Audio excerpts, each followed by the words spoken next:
에클레시아와 소마 크리스투라는 제목의 말씀을 가지고 말씀을 드리겠습니다.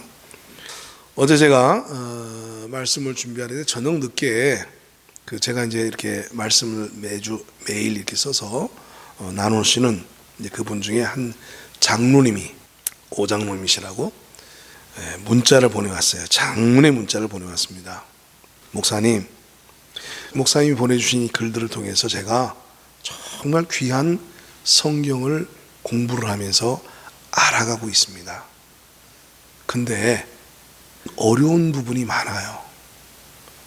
그 이해하기가 힘든 부분들이 많아서 제가 질문을 드리는데 이 질문조차도 맞는 질문인지 잘 모르겠어요. 그렇게 문자가 왔어요.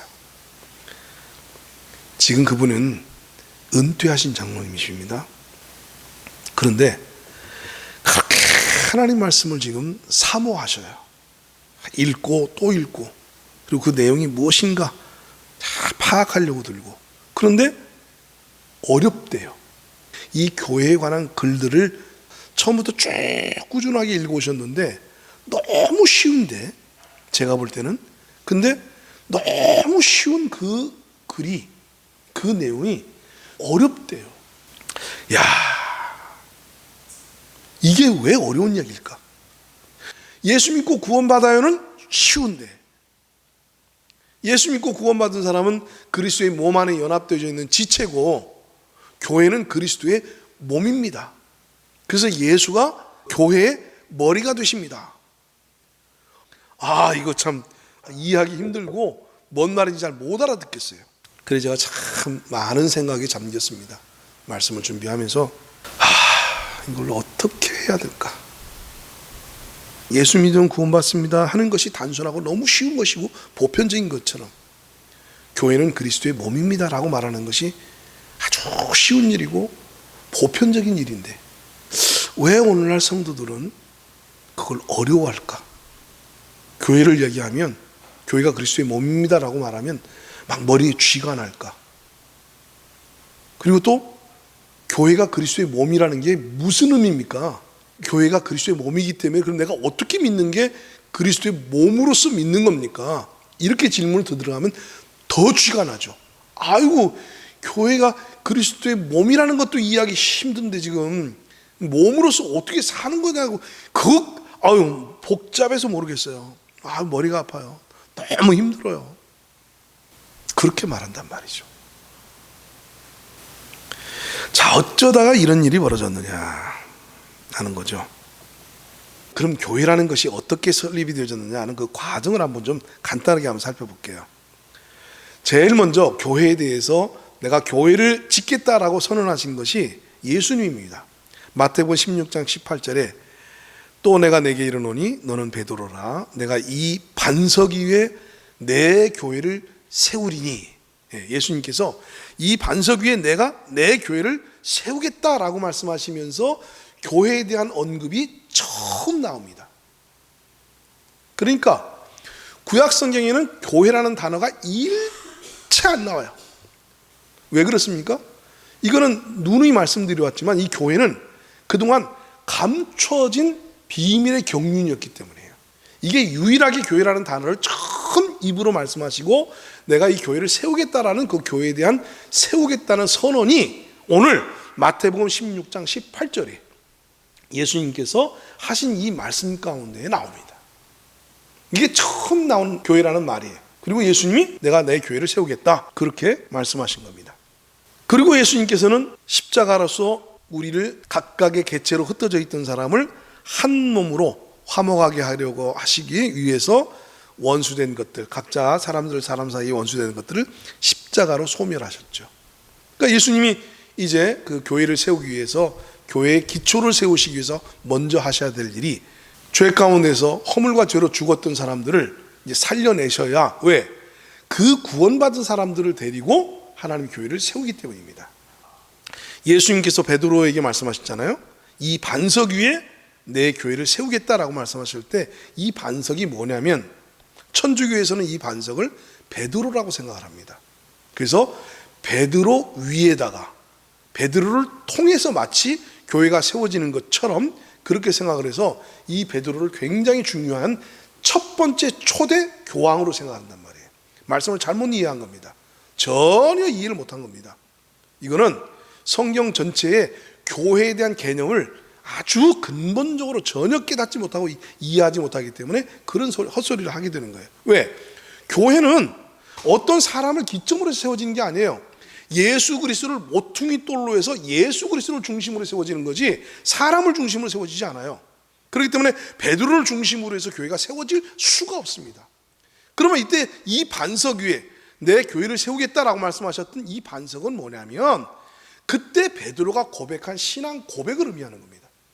예수님이 한 번은 제자들을 데려다 놓고 이렇게 물었죠. 야, 세상 사람들이 나를 누구라고 생각하느냐? 그랬더니 뭐라고 그래요? 뭐라고 대답했습니까? 예, 선지자 중에 한 사람이라고 그랬더니 아닌데요? 어떤 사람은 침례 요한이라고 하던데요? 그래서 예수님이 참 기가 차서 제자들에게 묻습니다. 야, 그러면 너희들은 나를 누구라고 생각하느냐? 그랬더니 베드로가 불쑥 튀어나와서 한 그 유명한 오늘 본문 그 고백입니다. 뭐예요? 주는 그리스도시요 살아계신 하나님의 아들이시니라. 이렇게 신앙 고백을 한 거예요. 그러니까 그렇게 신앙 고백을 하니까 이 신앙 고백을 중심으로 해서 예수님이 뭐라고 말씀하시냐면 바요나 시몬아 참 복되다. 어이구 네가 세상에 주는 그리스도시요 살아계신 하나님의 아들이신 거 그거 어떻게 알았어? 아이고 기특해. 야, 참 귀하다. 그것이 너를 살린 거야. 그것이 너를 구원한 거야. 근데 시몬아 알아야 돼.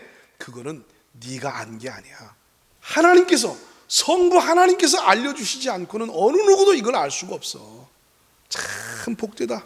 이렇게 얘기한 겁니다. 바로 그 신앙 고백. 그 신앙 고백을 통해서 구원받은 사람들을 중심으로 해서 세워지는 것이 교회이기 때문에 이 반석은 베드로가 고백했던 신앙 고백을 의미하지 베드로를 의미하지 않는다 그 말이에요. 사람들이 오해를 하고 있는 거죠. 베드로가 한 고백, 주는 그리스도시요 살아계신 하나님의 아들이십니다라는 이 고백, 이 고백을 하는 사람이 구원받은 사람들이요 하나님의 자녀가 되는 것 아니겠습니까? 바로 그 구원받은 사람들을 연합하여 세운 게 교회다 그 말입니다. 자, 이렇게 해서 교회 기초를 십자가에서 예수님께서 세워놓으시고 그 다음에 이제 교회 머리가 되셨어요. 어떻게 머리가 되셨습니까? 하나님께서 예수님을 부활시키셔서 하늘로 올리셨죠. 그리고 당신의 보좌 우편에 앉히셨습니다. 이 하나님의 보좌 우편에 앉히신 이 사건이 굉장히 중요한 거예요. 그러니까 오늘 우리는 예수님의 지상 사역만 중요하게 생각하는데 예수님이 이 땅에 오셔서 십자가에서 죽으시고 3일 만에 부활하신 이 사건만 중요하게 여기는데 아니요, 그렇지 않습니다.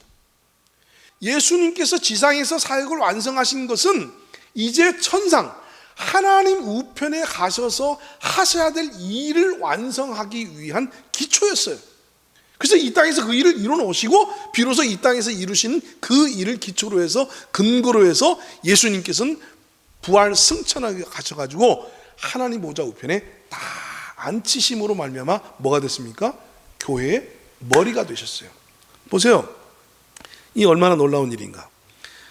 에베소서 2장 20절부터입니다. 그의 능력이 그리스도 안에서 역사하사 죽은 자들 가운데서 다시 살리시고 하늘에서 자기의 오른편에 앉히사. 하나님께서 예수님을 자기 오른편에 앉히셨어요. 그리고 모든 통치와 권세와 능력과 주권과 이 세상뿐 아니라 오는 세상에 일컬는 모든 이름 위에 뛰어나게 하시고 그리고 그의 이름을 가장 뛰어나게 하셨습니다. 그리고 또 만물을 그의 발 아래 복종하게 하시고 그를 만물 위에 교회의 머리로 삼으셨느니라.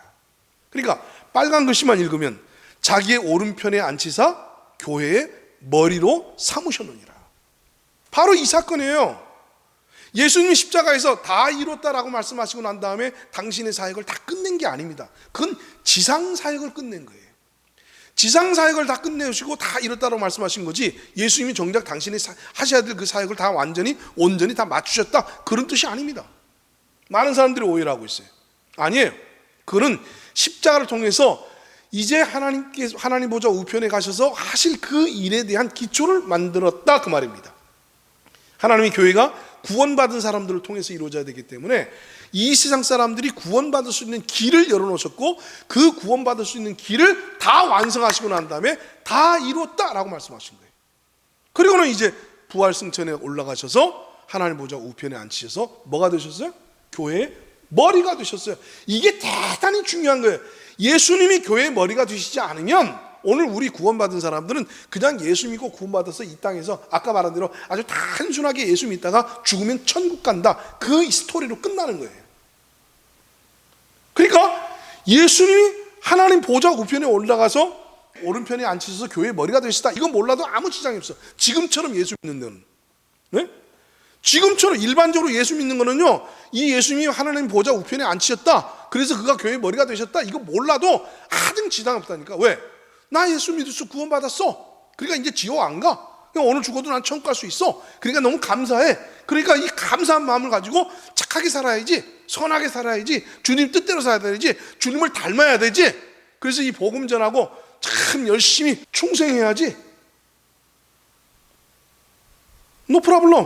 아, 그렇잖아요. 오늘 우리가 다 예수 믿는 거 다 그렇게 알고 있는 거 아닙니까? 다 그렇게 인식하고 그렇게 알고 있잖아요. 그러니까 예수님이 하나님 보좌 우편에 앉히셔서 머리가 됐든 교회 머리가 안 됐든 상관이 없다니까. 그렇게 믿으면, 그런 식으로 예수 믿는 거는요, 예수님이 하나님 보좌 우편에 올라가셔서 교회 머리가 된 거하고 무슨 상관이 있어요? 아무 상관이 없지. 또 한 가지, 그래서 예수님께서 이 반석 위에다가 내 교회를 세우겠다, 음부의 권세가 해하지 못할 것이다, 이렇게 말씀하셔놓고 예수님께서 교회를 세우셨어요, 못 세우셨어요? 예? 예? 못 세웠어요. 예수님께서 내가 교회를 세우겠다라고 말씀하시고는 교회를 못 세웠다니까. 당연히 못 세우죠. 왜 못 세워요? 머리가 안 되셨는데 교회의 머리가 안 되셨는데 어떻게 몸인 교회를 구성할 수 있느냐고요. 안 되는 일이에요. 그러니까 내가 교회를 세우겠다라고 미래형으로 이야기하셨지만 정작 교회를 세우지를 못한 거예요. 왜? 교회는 예수 그리스도께서 먼저 승천하셔서 하나님 보좌 우편에서 교회의 머리가 되셔야, 그리고 그 교회를 머리를 중심으로 해서 누구를 보내주셔요? 보혜사 성령을 보내주시고, 그리고 그 성령이 구원받은 사람들을, 예수님이 십자가를 통해서 구원하신 사람들을 다 하나로 만드는 성령 침례 세례를 베풀어서, 그래서 그들을 연합해서 그리스도의 몸을 세운 겁니다. 복잡하죠? 복잡해요. 복잡하다니까요. 예수 믿는 거 단순한 거 아니라니까요. 아주 어려운 얘기라니까요. 쉬운 얘기가 아닙니다. 너무 그동안 우리가 너무 단편적으로 너무 쉽게 예수를 믿어온 사람들이 많아요. 왜? 교회의 개념을 모르니까. 예수님이 교회의 머리가 되신 것과 그 다음에 오순절 성령 그 침례가 구원받은 성도들을 한 몸으로 연합을 해서 그리스도의 몸을 이뤘다는 이 개념에 대해서 그냥 머리로 몸된 교회, 몸된 교회, 하나님 우리 몸된 교회를 사랑하시고 몸된 교회가 부흥하게 하시고, 이렇게 그냥 그 교리적으로 알고 있는 지식을 가지고 말씀해왔기 때문에 심각한 겁니다. 심각한 겁니다. 대답을 못해. 왜 예수님께서 그런 교회를 세우겠다고 말씀하셨고 예수님이 살아생전에 못 세우셨냐고 말해요. 보세요. 예수님이 교회의 머리가 되셔야 되는 일과 보혜사 성령으로 말미암아서 그리스도의 몸이 구성되어져야 되는 이 일이 필요 없는 일이라면, 네? 잘 생각해 보세요. 필요 없는 일이라면 예수님이 말씀하시는 교회는 세우기가 쉬웠을까요? 어려웠을까요? 네? 어때요? 쉽죠. 대단히 쉽지. 얼마나 쉬운 일이겠어요. 야, 베드로야. 예, 예수님. 사람들 많이 모였지? 아유, 너무 많이 모여서 걱정이죠. 아, 그래? 자, 교회 세우자. 12명의 사도들, 그래, 사도들을 중심으로 해가지고 마치 이스라엘의 12지파를 관리하듯이 내가 너희들에게 그 각각의 어떤 그 영역들을 구분해 줄 테니까 다 그 책임지고 맡아서 교회에 조직을 하자. 너무 쉽죠? 그런 개념의 어떤 교회를 세우는 일은요, 너무 쉬워요. 어려운 일이 아니에요. 그런데 예수님께서는 정작 지상사역을 하시는 동안에는 교회를 못 세우셨다. 그럼 왜 못 세우셨어요? 네, 교회가 바로 그런 조직이 아니니까. 교회라는 이름을 기치로 해서 예수를 따르는 사람들이 모이는 모임, 조합, 그런 어떤 공동체가 아니기 때문에. 그런 거라면 얼마든지 세웠죠. 얼마든지 세웠죠. 그거 못 세웠겠어요? 수십 개를 세우고도 남죠. 당시 예수님의 능력으로 볼 때. 가는 곳마다. 그런데 예수님 그렇게 못 하셨어요. 안 하시는 것이 아니라 못 하신 거예요. 왜? 그건 교회가 아니니까. 그건 교회가 아니에요. 그거는 유대인들의 회당하고 다를 게 하나도 없어요. 오늘날 교회가 유대인의 회당하고 같은 성격을 가지고 있으면 안 되는 겁니다. 절대로 아니에요. 예수 믿는 사람들이 모이는 장소, 모임, 그것이 교회가 아니에요. 그런 교회라면 예수님께서 너무 쉽게 세울 수 있었다. 그럼 교회가 뭐냐? 교회는 아주 신비한 조직입니다. 아주 신비한 거예요.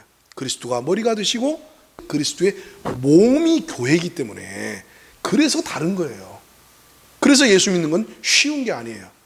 예수 믿고 구원받은 사람으로 살아가는 건 쉽지만 예수 믿고 그리스도의 몸 안에 연합되어 있는 지체로 사는 것은 쉬운 일이 아니에요. 이건 다른 얘기인 거예요. 다른 얘기인 거예요. 예수 믿고 구원받은 사람으로서 살아가는 거, 그건 종교인들 얼마든지 하잖아요. 지금도 절간에 가보세요. 뭐 교회하고 다를 거 뭐가 있는 거 없어요. 거기도 예불 드리고 또 설법도 하고 거기 사람들이 모여가지고 또 조직을 합니다. 무슨 뭐 여신도회, 뭐 남신도회 이렇게 조직을 해가지고 자기네들끼리 모이고 다 해요. 교회하고 뭐 절하고 다를 게 뭐 있습니까? 똑같이 다 한다니까요.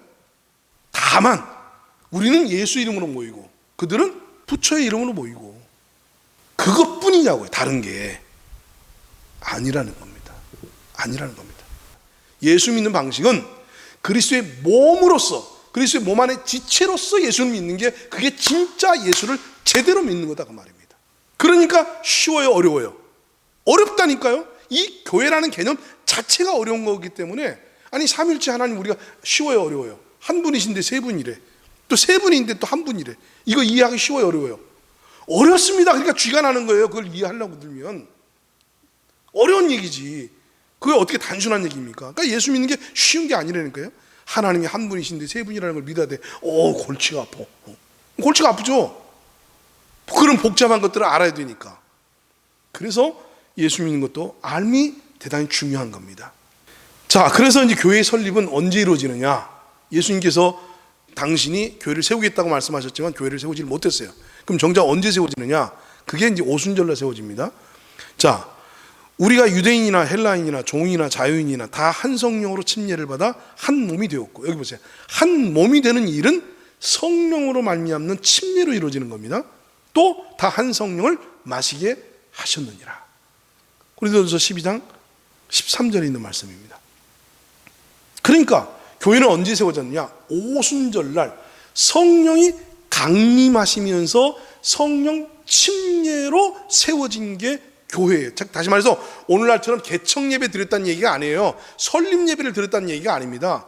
그때의 성령 강림으로 말미암아서 교회가 세워졌다는 얘기는 뭐냐면 그때까지 예수님을 따르던 사람, 예수 믿고 구원받은 사람이 다 개체였어요. 다 독립적이었어요. 각각 낱낱이 구원받은 사람들이었다고요. 독립적인 이 사람들을 신비하게 성령 침례라는 걸 통해 가지고 한 몸으로 연합하는 일이 오순절 성령 강림 때 일어난 거예요. 그래서 예수님이 뭐라고 말씀하셨어요? 내가 떠나는 것이 너희에게 유익이라고 그랬어요. 왜? 내가 떠나야 너희들이 성령으로 말미암아서 뭐가 되기 때문에 한 몸을 이루어서 그 성령으로 말미암아서 내가 가르쳐준 모든 것들을 그 성령이 생각나게 하고 기억나게 하고 그래서 그 모든 것들을 너희들에게 가르쳐줄 것이다. 그렇게 얘기하셨습니다. 너무너무 중요한 사실입니다. 여러분 이 사실을 너무 단순하게 그냥 한번 듣고 지나갈 설교라고 생각하시면 안 돼요. 저는 우리 예본교회가 세워지는 동안 주구장창 이 얘기를 할 겁니다. 예수 믿어 구원받습니다. 예수님이 우리 죄 때문에 십자가 죽으셨습니다. 이 이야기를 주구장창 우리가 해왔듯이 그 이야기뿐만 아니라 예수님이 몸의 머리가 되셨습니다. 그리고 오늘 교회는 그 그리스도를 머리로 해서 세워진 그리스도의 몸입니다. 초기 교회, 맨 처음에 이제 이렇게 해서 오순절날 성령 강림으로 인해서 교회가 이미 이제 성령 침례로 인해서 한 몸이 되어졌어요. 자, 근데 문제는 뭐냐? 잘 들으세요. 문제는 뭐냐? 그렇게 해서 신비하게 그리스도의 몸이 형성이 되었는데 그 중에 어느 누구도 자기가 그리스도의 몸 안에 연합되어졌다는 사실을 알아요, 몰라요? 몰라요. 우리 구원받은 사람이 그 개체가 아니라 연합된 그리스도 안에 있는 한 몸이다. 그리고 나는 이제 개체가 아니라 몸 안에 연합되어 있는 지체다. 이 사실을 몰라요. 당연히 모르죠. 예수님도 안 가르쳐 주셨어. 사도들도 모르지. 신기한 일이죠. 오순절날 교회는 그리스도의 몸이 형성은 되어 있는데 그리스도의 몸이라는 사실은 몰라. 그러면 초기 교회는 이 교회를 어떤 개념으로 이해를 했느냐? 여기 에클레시아라고 했습니다. 에클레시아. 에클레시아가 뭐냐면 헬라어로 에크, 뭐로부터와 칼레오, 부르다. 그래서 뭐뭐로부터 불러내다라는 이 말씀입니다. 그래서 에클레시아라는 것은 무엇으로부터 불러냄을 받은 무리, 이런 개념이에요. 즉 다시 말해서 세상으로부터, 죄로부터, 사단의 권세로부터, 사망으로부터 우리를 특별히 그 가운데서 건져서 불러내어서 하나의 무리를 만든 것, 이게 바로 에클레시아예요. 에클레시아. 교회가 에클레시아입니다. 그러니까 일반적으로 그러니까 교회 그러면 예수의 이름으로 구원받은 사람들을 하나님께서 건져내셔서 특별한 무리로 형성했다. 특별한 무리를 만드셨다. 특별한 회중, 여기 에클레시아라는 말은 회중이라는 말하고 같은 말이고 회합, 집회, 이게 같은 말입니다. 에클레시아라는 말이. 그러니까 회집, 집회, 회중, 무리, 이런 개념의 단어를 사용을 하셔서 예수님께서 에클레시아를 세우겠다라고 말씀을 하셨기 때문에 이때까지의 개념은, 교회의 개념은 무슨 개념이에요? 에클레시아의 개념이에요. 집회나 회중, 모인, 무리, 예수의 이름으로 모인 무리들. 그래서 세상으로부터 구별되게 세상으로부터 건진받은 그런 하나님의 자녀들, 하나님의 백성들, 이런 개념이에요. 마치 이스라엘 백성들이 우리는 하나님의 특별히 선택을 받아서 이 일반 그 이방인들로부터 구별되어져 있는 선민이다 라고 생각했던 것과 같은 개념으로 이제는 구원받은 성도들이 이제 세상으로부터 구별되어져서 특별한 무리로 하나님께서 구별시켰다. 그래서 구별된 무리다. 이런 개념이 에클레시아라는 말입니다.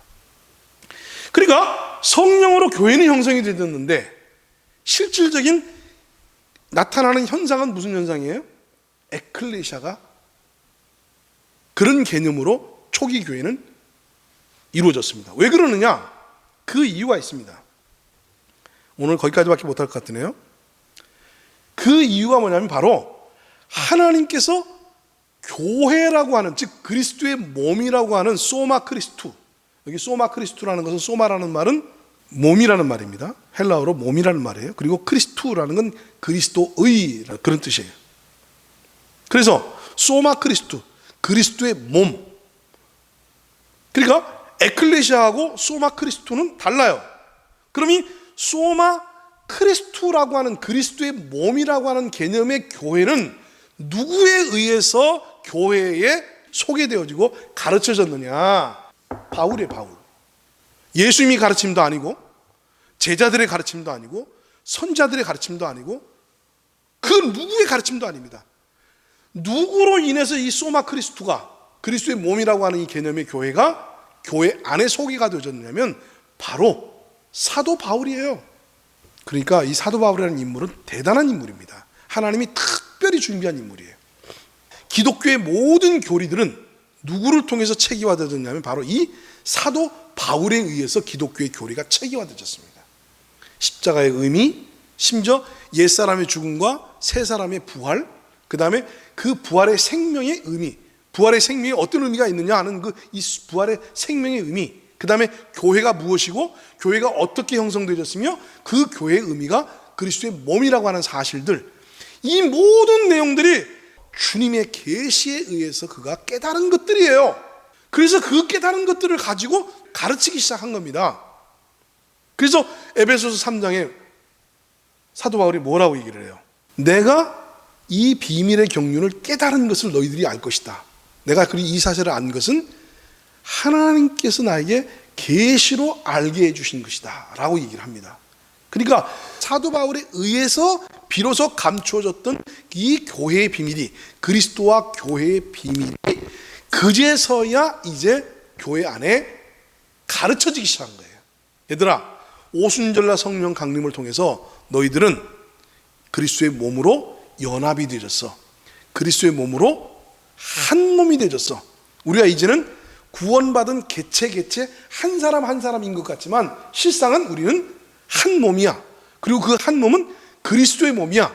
그래서 우리는 이제는 구원받은 한 성도일 뿐만 아니라 그리스도의 몸 안에 연합되어 있는 지체야 라고 하는 지체라는 말을 제일 처음 쓴 사람이 사도 바울입니다. 사도 바울 이전에는 지체라는 말이 없어요.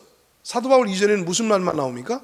형제라는 말만 나옵니다. 형제, 아무개 형제. 형제라는 얘기는 나오는데 지체라는 말을 유일하게 쓰고 지체라는 말을 가르치기 시작한 사람이 누구예요? 바울이에요. 왜? 바울에 의해서 그리스도의 몸의 개념이 처음으로 밝혀졌고 그것이 교회에 가르쳐지기 시작했고, 그렇기 때문에 그때로부터 바울 사도로부터 인해 가지고 교회가 이 교회가 하나님이 거하시는 성전이야. 교회가 그리스도의 몸이야. 교회가 그리스도의 신부야 하는 이런 놀라운 특이하고 신비한 개념들이 사도 바울에 의해서 소개되어집니다. 그리고 그때부터 이제 교회 생활이라는 것이 달라져요.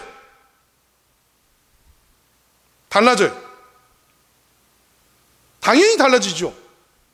에클레시아의 개념을 가지고 있는 교회와 소마 크리스토라고 하는 그리스도의 몸이라고 하는 개념을 가지고 그걸 깨달은 사람들의 신앙생활이 같을 수가 있겠어요? 다르지요. 자, 근데 문제는 뭐냐? 오늘날의 교회도 에클레시아에 머물러 있는 교회가 있고, 소마 크리스토를 깨달아서 소마 크리스토가 그리스도께서 거하시는 성전으로 그리스도의 신부인 교회로, 그리스도의 몸인 교회로서 함께 성장해 가고 자라가는 교회가 있다는 거죠. 에클레시아적인 교회, 소마 크리스토적인 교회, 이 교회는 성격도 다르고 예수 믿는 방식도 다르더라. 그럼 어떻게 다르냐? 그럼 뭐가 어떻게 달라졌는데, 그리고 어떻게 다른 게 소마 크리스토인데, 에클레시아적으로 예수 믿는 건 우리가 이제 알겠는데, 그럼 소마 크리스토, 교회를 소마 크리스토로 이해를 하고 깨달아서 그렇게 해서 교회 생활을 한다는 건 뭘 어떻게 하는 건데, 그게 중요하죠. 그럼 제가 다음 시간부터 이제 그 부분을 말씀을 드릴 겁니다.